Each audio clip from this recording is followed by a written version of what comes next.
So we find ourselves at the end of the winter, and I'm sure like most of you, I am dying to get outside.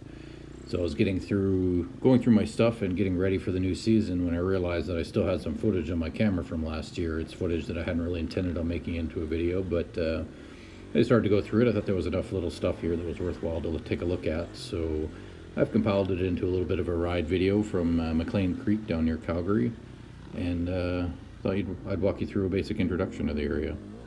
For people that have been following the channel, they'll note last year that I had predominantly been riding in Wyperus, or the Ghost public land use zone. That's probably about an hour on northwest from Calgary, on Highway 40 out in the bush. This particular area that we're in today is the McLean Creek zone, somewhere near Bragg Creek, probably about 45 minutes to an hour southwest of Calgary. The terrain is quite a bit different than the Ghost zone. The trails here are, I would say, a little bit tighter in some places, a lot windier.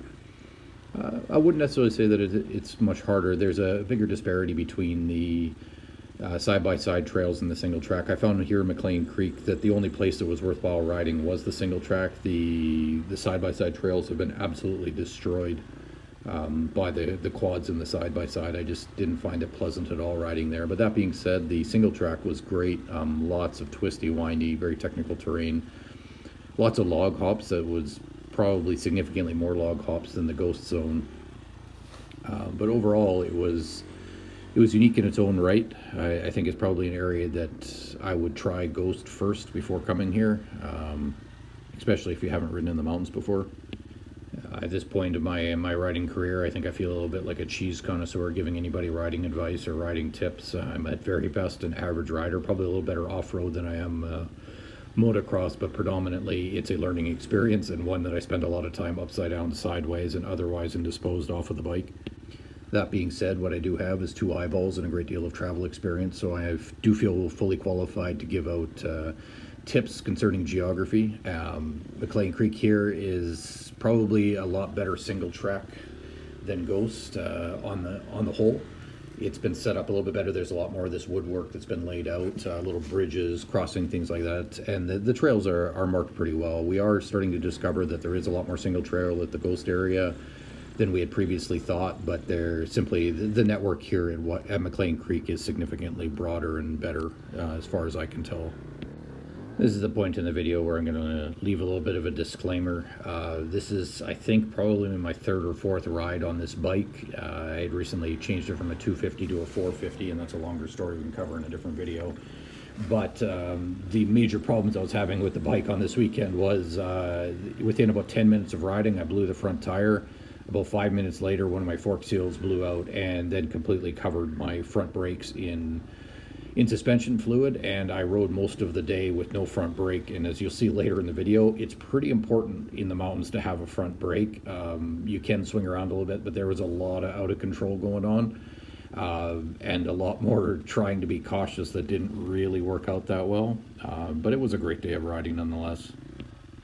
And all that being disclaimed, even the worst day riding in the mountains with no front brake, blown out suspension, and a flat tire is still better than a standard work day. So I'm going to leave it at that and just get on with the rest of the video.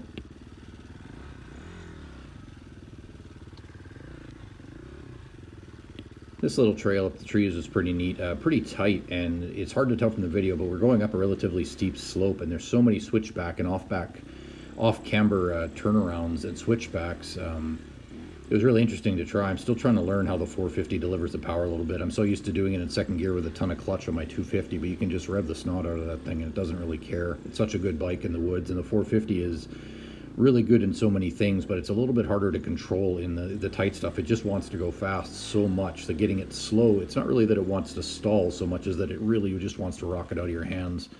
And it's not as soft on the clutch as the 250 is, so it's a little bit harder to control in this tight stuff. I do want to send a quick thank you out to the guys that invited me out there, particularly Devin for acting as the trail guide for us. He obviously knew the area reasonably well, and he's a great rider to follow. There's lots you can pick up from him. Just in his technique and how smoothly he gets through things. It's fun to watch, although kind of a little bit frustrating as you struggle behind him. He's a great example of kind of what I've been saying for the years, but he's the guy that puts it into practice. He understands the bike and not the hype. He's here in a little 250X Honda, much like my bike, though it's pretty much unmodified, and he runs older tires on it, but he understands exactly what that bike benefits him in this area. That thing is a little mountain goat, and the power is so easy to control that it makes riding through this so much easier. It does suffer a little bit in the open desert, but in this stuff, the 250 is king as far as I'm concerned. Next up, we have the obligatory hill climb portion of the video. There is nothing I enjoy more than on a dirt bike in the mountains than climbing up rocky hills. There's something about looking for traction and picking these lines on the fly with hills you've never been on. It's just fun. It's every piece of what I like about dirt bikes all into one. Yeah, it doesn't have to be breakneck, but it's something that requires a great deal of technique and a great deal of maneuvering on the bike. It's not something you can just shoot up. More throttle does not help. And I enjoy those fine touch skills. It's, for lack of a better term, it's trials riding, but on a dirt bike. Although that's really not trials territory, kind of steep, but it's steep for a dirt bike. I think one of the unique things about McLean Creek that's significantly different than Ghost is with staying on the single tracks, which thankfully Devin knew his way around a little bit, it's really easy to get disoriented. There's not a lot of open areas. You don't get to a lot of, well, you're on hilltops, but you can't really see out from them because of the tree lines. And the mountains you're just going from peak to peak to peak, and it's so hard to spot where you are. You'll see coming up here on the right, it opens up into a vista. I'm just about pooping myself going down this hill with no front brake. You can hear it not grabbing there. That's pretty much locked up, and I could not slow down. So I'm trying to bounce through these rocks with nothing but my rear brake and, clutching out a little bit, trying to get some engine braking, but it was not enough. There's a little dropout here coming up just as we get to the bottom of the hill and transition up. That was just an absolute free fall. I had both brakes pulled all the way in, and I was just sliding down. It doesn't look so bad on the video, but it was both tires doing their best to slow me down, but there was no going on there. The hill on the way out here was just a beautiful view of the valleys we'd been going through, but it gives you a little bit of indication of how tight the hillsides are here. But that's pretty much what we have for the video on this. I didn't get the whole day on video, but got enough that I think gives a little bit of a good introduction to the area. So until next time.